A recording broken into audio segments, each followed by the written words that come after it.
मी सकाळी मजुरीसाठी घराबाहेर निघणार होतो तेवढ्यात सायलीने मला हाक मारून थांबवलं. प्रकाश, आज घरात खायला काहीच नाही. मुलं उपाशी आहेत आणि काल त्यांना शाळेत शिक्षा झाली. त्यांच्याकडे नवीन बुटं नाहीत. काल जुने बुटे घालून ते गेले म्हणून शिक्षकांनी त्यांना वर्गाबाहेर काढलं. ते घरी येऊन खूप रडले. पत्नीच्या या शब्दांनी माझ्या अंगात थकव्याची एक लाट पसरली. सायली, मी पूर्ण प्रयत्न करीन की आज मला पैसे मिळो. आज कोणीतरी मला कामासाठी घेईल. मग मी घरी येताना तुझ्यासाठी आणि मुलांसाठी लागणाऱ्या सगळ्या गोष्टी घेऊन येईन. पण जर पैसे नाही मिळाले तर मी काय करू? तू देवाकडे प्रार्थना कर की माझ्या यातना कमी व्हावत. मी घराबाहेर पडलो तेव्हाच सायलीचा पुटपुटण्याचा आवाज माझ्या कानावर आला. या माणसाने मला दिलं तरी काय आहे? फक्त 4 मुलं आणि त्यांची जबाबदारी. सगळा दिवस यातूनच अडकून पडते. नीट जेवायलाही मिळत नाही. अशा माणसांनी लग्नच का करायचं, जे आपल्या बायको मुलांचं पोटही भरू शकत नाहीत? हे सगळं ऐकून पुन्हा एकदा माझ्या मनात वेदनेची लाट उठली. देवाचे आभार की रस्त्यावर पोचून मी माझ्या नेहमीच्या जागेवर बसलो तेव्हा एक माणूस आला. तू मजूर आहेस का? तो सुटाबुटात होता आणि त्याच्या बोलण्यात घाई दिसत होती. मी ताबडतोब उभा राहिलो. हो साहेब, मी मजूर आहे.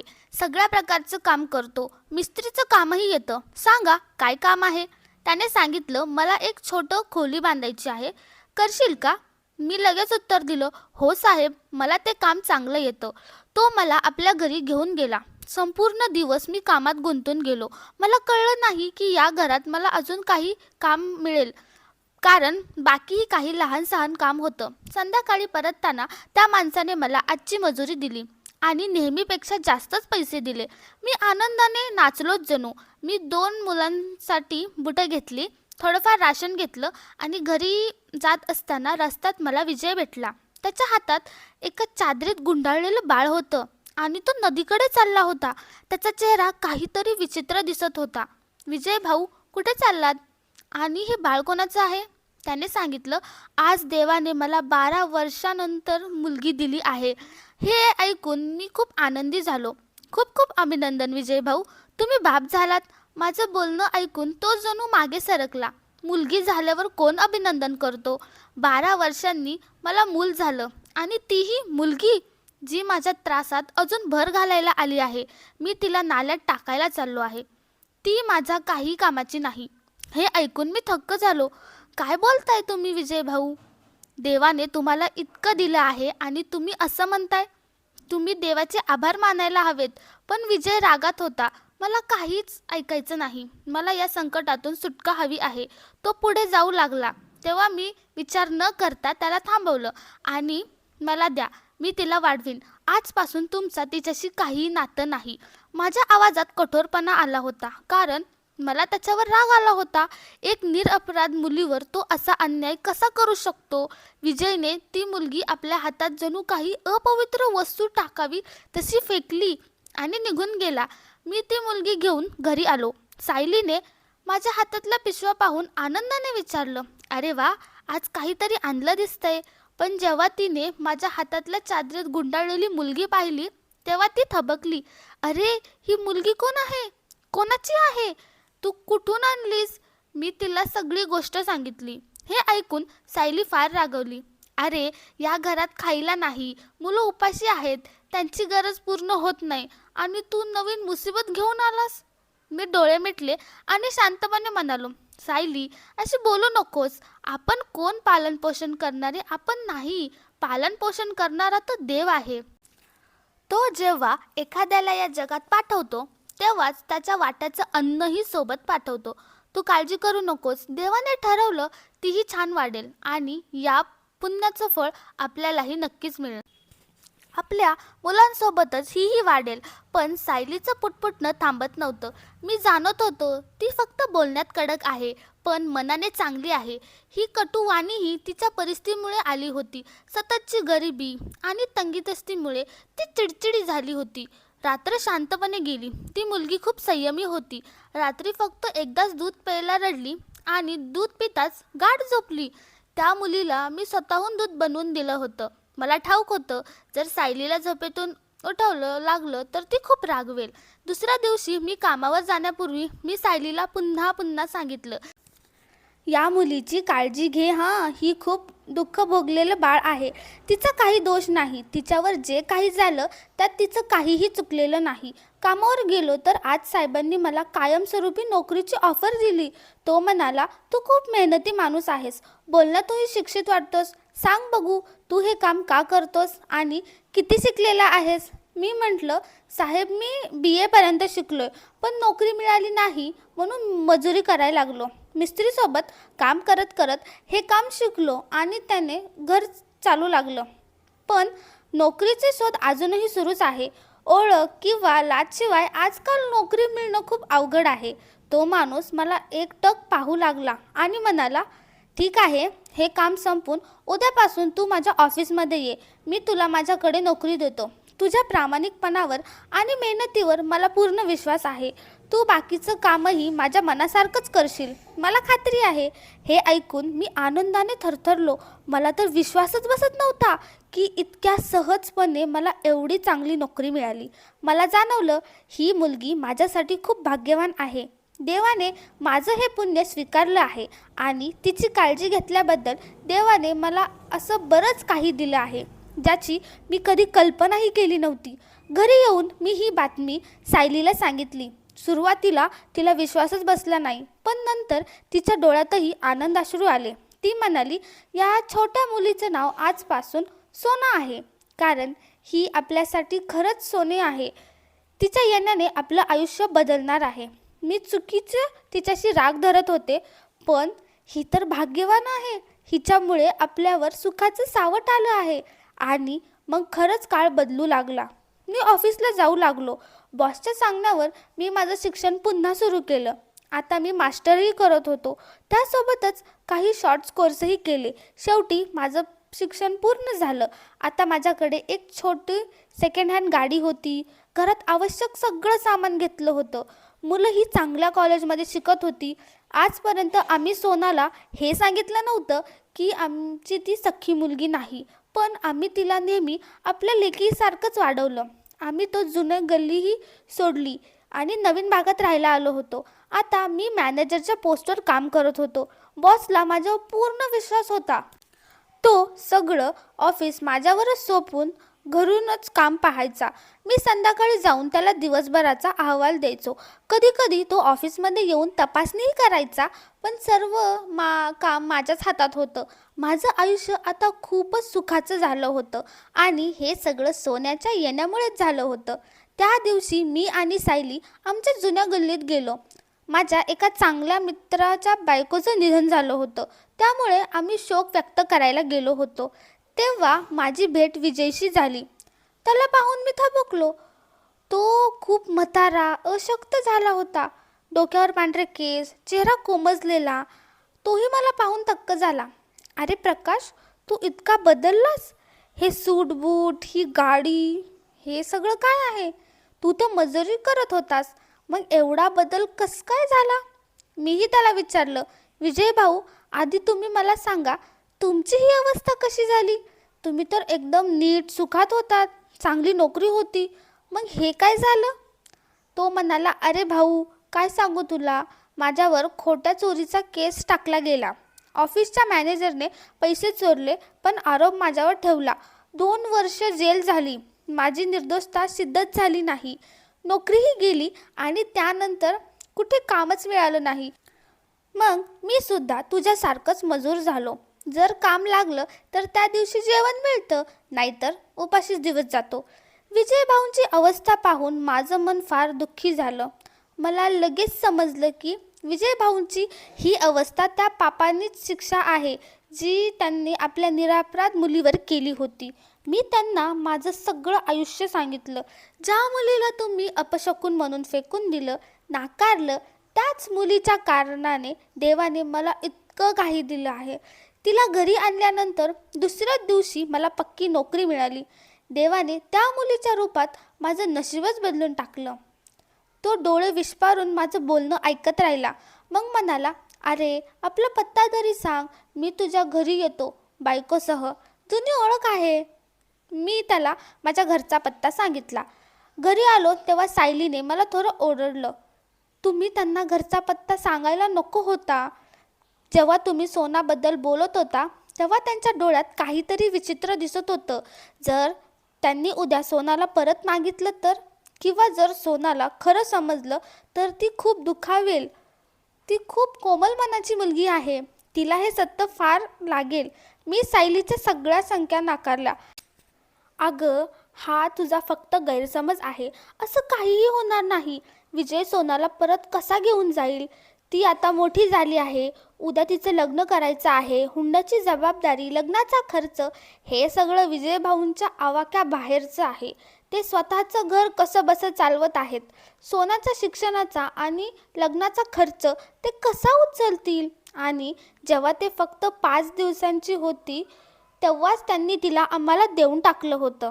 त्यांच्या मनात सोनासाठी कोणतीही माया नाही. तू फक्त उगाच घाबरतेस. सायली गप्प बसली, पण तिच्या चेहऱ्यावर अजूनही काळजी दिसतच होती. आणि दुसऱ्या दिवशी विजय भाऊ आणि परिणिती वहिनी आमच्या घरी आले. घरी येताच त्यांनी सोनाला वारंवार मिठीत घेतलं आणि तिला प्रेमाने कुरवाळायला लागले. विजय भाऊ म्हणाले, किती गोड झाली आहे ही, किती मोठी झाली आहे, अगदी तिच्या आईसारखीच दिसते. बघ ना परिणिती, हिची उंची, शरीरसुद्धा तुझ्यासारखंच आहे. हिचे डोळे आणि रंग अगदी तुझ्यासारखेच आहेत. हे खरंच होतं. सोना अगदी आपल्या सख्ख्या आईसारखीच दिसत होती. पण आम्ही सोनाला हे कधीच सांगितलं नव्हतं की ती आमची सख्खी मुलगी नाही. सोना आता आश्चर्याने कधी आम्हा दोघांकडे बघत होती तर कधी आपल्या सख्ख्या आईवडिलांकडे. मला जाणवलं, मोठी चूक झाली आहे. सायली रागाने माझ्याकडे बघत होती. मी बहाण्याने सोनाला त्या खोलीतून दूर नेलं आणि विजय भाऊंची इतर गोष्टी बोलू लागलो. सायली मात्र अस्वस्थ होती, मनाने गुंतलेली, बेचैन. ती स्वयंपाकघरात काम करत होती. थोड्याच वेळात परिणिती वहिनीही तिथून उठून गेल्या. मला वाटलं त्या सायलीजवळ स्वयंपाकघरात गेल्या असतील. आम्ही दोघं जुन्या आठवणींमध्ये हरवून गेलो. वेळ कसा गेला ते कळलंच नाही. मी टचकलो जेव्हा सायली माझ्याकडे आली आणि म्हणाली, परिणिती वहिनी कुठे आहेत? मी जेवायला वाढले. मी विचारलं, त्या तुझ्याकडेच होता किचनमध्ये, गेल्या नव्हत्या का? सायलीने नाही म्हणून डोकं हलवलं. तिचा चेहरा फिकट झाला. आम्हा दोघांना लगेच समजलं त्या नक्कीच सोनाकडे गेल्या असतील. आणि खरंच आमचा संशय बरोबर ठरला. त्या सोनाला काहीतरी चुकीच्या गोष्टी सांगत होत्या. तिचं मन भरकवत होत्या. आता सोना आमच्याशी बोलायलाही तयार नव्हती. तिच्या डोळ्यात अश्रू होते, चेहरा सुजलेला होता. तिला पाहून माझं मन तुटलं. सोना बाळ, काय झालं तुला? अशी का अवस्था केली आहे स्वतःची? सांग बरू. परिणिती वहिनीने तुला काय सांगितलं? मला सगळं खरं सांगितलं आहे. ते सत्य ज्याला तुम्ही माझ्यापासून लपवलं. माझ्या सख्ख्या आईनेच मला ते सांगितलं. हे ऐकून मला धक्का बसला. मी शांतपणे म्हणालो, सोना, आम्ही तुझे आईवडील आहोत. आम्ही तुला आपल्या मुलीसारखंच वाढवलं, तसंच प्रेम दिलं. कधी तुझ्यात आणि आमच्या मुलांमध्ये फरक केला नाही. म्हणूनच हे सत्य आम्ही तुला सांगितलं नाही, कारण तुला दुःख झालं असतं. सोना रडत म्हणाली, तुम्ही माझ्याशी अन्याय केलात. मला सत्य सांगितलं असतं तर आज मला इतकी वेदना झाली नसती. हळूहळू सोना आमच्यापासून दूर जाऊ लागली. मी जेव्हा घरी येत असे, सायलीला फार उदास असायची. सोना ना माझ्याशी बोलायची ना आपल्या भावंडांशी. आणि आता घरातल्या बाकी मुलांनाही हे कळलं होतं की सोना त्यांची सख्खी बहीण नाही. ते सगळेही आमच्याकडे हाच प्रश्न विचारत होते की आपण खरं का लपवलं सगळ्यांपासून. मला अजिबात कल्पना नव्हती की परिणितीने सोनाला काय सांगितलंय ज्यामुळे ती आमच्यावर इतकी रागवली आहे. नक्कीच तिने काहीतरी खोटं सांगितलं असावं. मी खोल श्वास घेत सायलीकडे पाहत म्हणालो, सायली, तू अगदी बरोबर होतीस. मला विजयला आपल्या घरचा पत्ता सांगायला नकोच होता. आता काय करू? चूक झाली आहे, पण ही चूक कशी सुधारू? दुसऱ्या दिवशी मी ऑफिसमध्ये काम करत होतो. तेवढ्यात सायलीचा फोन आला. आवाज रडका होता. ऐका ना, सोना घरातून पळून गेलीये. हे ऐकून माझ्या हातातून फोन जवळजवळ खाली पडला. काय बोलतेस सायली? सोना कॉलेजमध्ये असेल किंवा तिच्या मैत्रिणींकडे गेली असेल. तू एवढी काळजी करू नकोस. नाही, सोनाने आपल्या खोलीत एक चिठ्ठी ठेवली होती. त्यात लिहिले, मी हे घर सोडून चालली आहे. मला शोधण्याचा प्रयत्न करू नका. आता माझा तुमच्याशी काहीही संबंध नाही. सायलीचा आवाज थरथरत होता. मी तिच्या सगळ्या मैत्रिणींना फोन केलेत, कॉलेजमध्येही विचारलं, पण ती कुठेच नाही. मी फार घाबरली आहे. सोना कुठे गेली आहे काही समजतच नाही आहे. मी शांतपणे म्हणालो, मला अंदाज आहे की ती कुठे गेली असेल. ती नक्कीच तिच्या आईवडिलांकडे, विजयच्या घरी गेली असेल. त्या दिवशी परिणितीने तिला घरचा पत्ता दिलाच असेल. तू काळजी करू नकोस, मी जातो तिकडे, बोलतो त्यांच्याशी, तिला परत आणण्याचा प्रयत्न करतो. सायली काही न बोलता रडत राहिली. सायलीला धीर देऊन मी थेट विजयच्या घरी गेलो. माझा अंदाज बरोबर ठरला. सोना तिथेच होती आणि ती आनंदाने तिच्या आईवडिलांशी बोलत बसली होती. मी तिला म्हटलं, बाळा चला घरी, आपलं घर तुझ्या विना ओसाड झालंय. पण सोनाने कठोर आवाजात उत्तर दिलं, मला तुमच्यासोबत कुठेही जायचं नाही. मी आयुष्यभर फसवणुकीत जगले. आता उरलेले आयुष्य माझ्या आईवडिलांच्या सोबतच जगायचं आहे. ती निघून गेली आणि मी दुःख भरल्या नजरेने विजयकडे पाहिलं. विजय, मी तिला माझ्या सख्ख्या मुलीसारखं वाढवलंय. मला माहीत नाही तू आणि तुझ्या पत्नीने काय सांगितलंय तिच्या कानात, पण ती आमच्यावर एवढी रागवली का आहे? असं करू नकोस. मला तिच्याशिवाय राहणं शक्य नाही. ती माझ्या लेकरांसारखीच आहे. विजयचे हावभाव आता बदलले होते.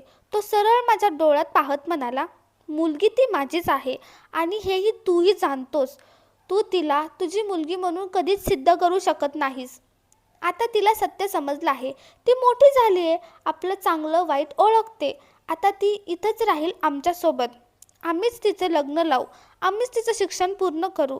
मी हळू आवाजात विचारलं, पण विजय, तूच म्हणाला होतास ना की घरखर्च चालवणं अवघड झालंय, तुझ्याकडे नोकरीही नाही, मग हे सगळं कसं करणार? सोनाचं लग्न तर लाखोंचा खर्च आहे, तो गर्वाने म्हणाला. मी तिचं लग्न माझ्या एका मित्राच्या मुलीशी ठरवलंय. मी थोडा कठोर स्वरात म्हणालो, पण विजय, त्या कुटुंबाच्या मानाने तू सोनाला हुंडा देऊ शकशील का? विजयचा चेहरा ताठ झाला. ती माझी मुलगी आहे. तिच्या आयुष्याचे निर्णय आता मी घेईन. तिचं लग्न कुठं करायचं कुठं नाही हे ठरवणं माझं काम आहे, तुझं नाही. आता तू इथून निघून जा. मी थकलेल्या पावलांनी परत घरी आलो. खूप उदास होतो. मला माहीत होतं की सोनावर मी काही जबरदस्ती करू शकत नाही. कायद्याने विजय आणि परिणितीच तिचे सख्खे आईवडील होते. माझा काही हक्क नव्हता आणि सोनालाही माझ्यासोबत यायचं नव्हतं. घरी सगळीकडे दुःखाचं वातावरण होतं. माझी मुलं खूप उदास होती. सगळे पुन्हा पुन्हा विचारत होते, सोना परत कधी येणार? तिच्याशिवाय घर रिकामं वाटतंय. सायलीही दिवस रात्र रडत बसायची. मी 3-4 वेळा सोनाला समजवण्याचा प्रयत्न केला. एकदा गेलो तेव्हा विजय अभिमानाने म्हणाला, मी सोनाचं लग्न ठरवलं आहे. सोनालाही काही हरकत नाही. माझं मन अस्वस्थ झालं. मला भीती वाटत होती की विजय आपल्या हट्टापायी तिचं आयुष्य उद्ध्वस्त करणार नाही ना. विजय, तू ज्या मुलीशी सोनाचं लग्न ठरवलंस त्याला मी भेटू शकतो का? विजय माझं बोलणं ऐकून हसला. जणू काही त्याला माझ्या बोलण्यात रसच नव्हता. तुला त्याला भेटायची गरज नाही. आम्ही त्याला भेटलो आहोत. सगळ्या गोष्टी ठरल्या आहेत. आता तू निघ. मी सोनालाही समजवण्याचा प्रयत्न केला, पण ती म्हणाली, माझे आई वडील माझ्यासाठी योग्यच विचार करतील. त्यांनी जे ठरवलंय तेच बरोबर आहे. तुम्ही आधीच माझं आयुष्य बिघडवलंय, आता आणखी काही वाईट कराल? ते ऐकून माझं हृदयच तुटलं.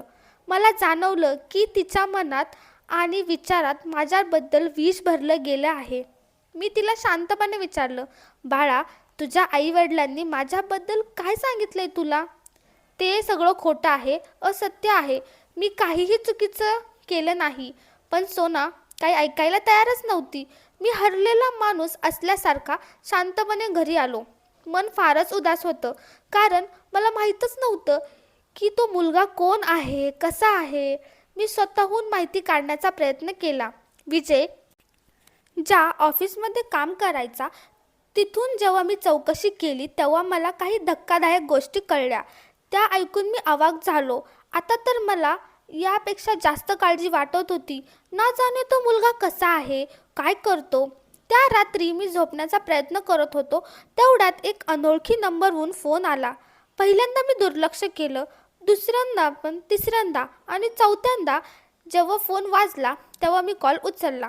फोनच्या दुसऱ्या टोकाला मला सोनाचा रडत आवाज ऐकू आला. बाबा, मला घेऊन जा. माझ्यासोबत खूप वाईट होणार आहे. मी लगेच जागा झालो. पटकन बूट घातले आणि काहीही विचार न करता धावतच विजयच्या घराकडे निघालो. वाटेत मी माझ्या एका मित्राला फोन केला जो पोलिसात होता. तोही लगेच माझ्याकडे पोचला. काय झालंय, एवढ्या एमर्जन्सीत का बोलवलं, त्याने विचारलं. मी थोडक्यात त्याला सगळी गोष्ट सांगितली. तो म्हणाला, पहा, जर ती मुलगी स्वतः तुझ्यासोबत यायला तयार आहे तर गोष्ट वेगळी आहे, पण ती तयार नसेल तर तू काहीच करू शकत नाहीस.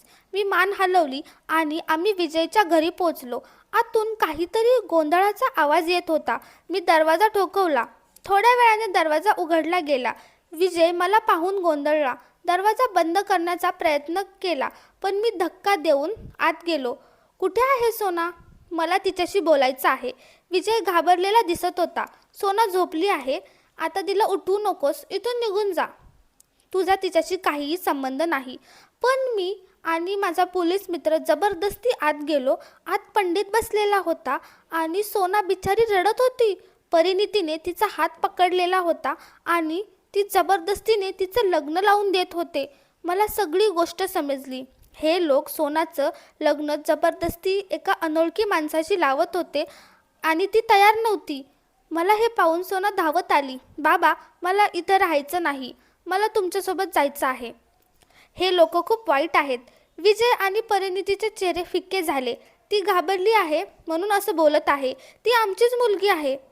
तू इथून जा. तुझा काहीही संबंध नाही तिच्याशी. मी हात वर करून विजयला गप्प बसवलं. माझा मित्र पोलीस वर्दीत असल्यामुळे कोणीही काहीही बोलण्याची हिंमत केली नाही. त्याने लगेच आपल्या टीमला बोलवलं. थोड्याच वेळात सगळी गोष्ट उघड झाली. विजय ज्या मुलाशी सोनाचं लग्न लावत होता तो एक तस्कर होता आणि विजयला सोन्याच्या बदल्यात खूप मोठी रक्कम मिळणार होती. पैशाच्या लालसेने विजयने स्वतःच्याच मुलीला विकायचं ठरवलं होतं. हे सगळं सोनाने लपून ऐकलं आणि म्हणूनच तिने मला फोन केला होता. तो तस्कर पकडला गेला आणि त्याचे गुन्हेही सिद्ध झाले. जेव्हा मी सोनाला परत घरी आणलं, ती सायलीच्या मिठीत शिरली आणि रडतच राहिली. माफ करा, मी तुमच्यावर शंका घेतली, तुमच्या प्रेमावर विश्वास ठेवला नाही. सायलीने तिच्या डोक्यावरून हात ठेवून तिला शांत केलं. आम्ही तुझ्यावर रागवलेलं नाही सोनू. आता सगळं ठीक होईल. काही दिवस सोना फार घाबरलेली राहिली. कुणाशीही नीट बोलत नव्हती. एक दिवस मी विचारलं, तू विजयच्या घरी का गेलीस? त्यांनी तुला काय सांगितलं होतं? ती म्हणाली, त्या दिवशी परिणितीने मला आत बोलवलं आणि म्हणाली, तू आमची सख्खी मुलगी आहेस. तुझ्या बाबांनी आमच्याकडून सर्व संपत्ती फसवून घेतली आणि तुलाही हिरावून घेतलं. त्यांच्या फसवणुकीमुळे आम्ही रस्त्यावर आलो आणि गरिबीत जगत आहोत. त्या गोष्टी ऐकून मला त्यांच्यावर विश्वास बसला आणि मी तुमच्यावर रागावले, असं सोना म्हणाली. पण नंतर जेव्हा तिने त्यांना त्या तस्करांशी बोलताना ऐकलं आणि लग्नाच्या बदल्यात पैसे घेताना पाहिलं, तेव्हा तिला कळलं की ती मोठ्या फसवणूकीत अडकलेली आहे. ती म्हणाली, मला खात्री होती बाबा, तुम्ही नक्की याल आणि तुम्ही आलात. माझा विश्वास चुकीचा नव्हता. हळूहळू सोना सगळं विसरायला लागली. पुन्हा कॉलेजला जाऊ लागली. घरात पुन्हा आनंद आला. आता कोणत्याही अनोळखी माणसाच्या बोलण्यावर ती विश्वास ठेवत नव्हती. मग तो तिचा खरा बाप असो वा नाही.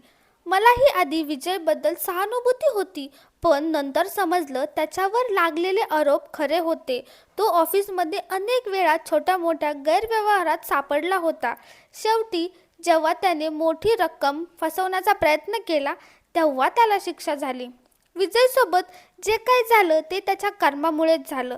ज्याने स्वतःच्या मुलीचा सौदा केला, जो जन्मात तिला नाल्यात फेकून देण्याचा विचार करतो, अशा माणसावर कधीही विश्वास ठेवू नये. मुली या प्रेम, ममता आणि सन्मानाचं प्रतीक असतात. जो त्यांना दुखावतो त्यांचं आयुष्य स्वतः त्यालाच शिक्षा देतं. मित्रांनो, तुम्हाला ही कथा कशी वाटली आम्हाला कमेंट करून नक्की कळवा. आणि जर तुम्हाला ही कथा आवडली असेल तर आमच्या चॅनलला सबस्क्राईब करायला विसरू नका. Thanks for watching.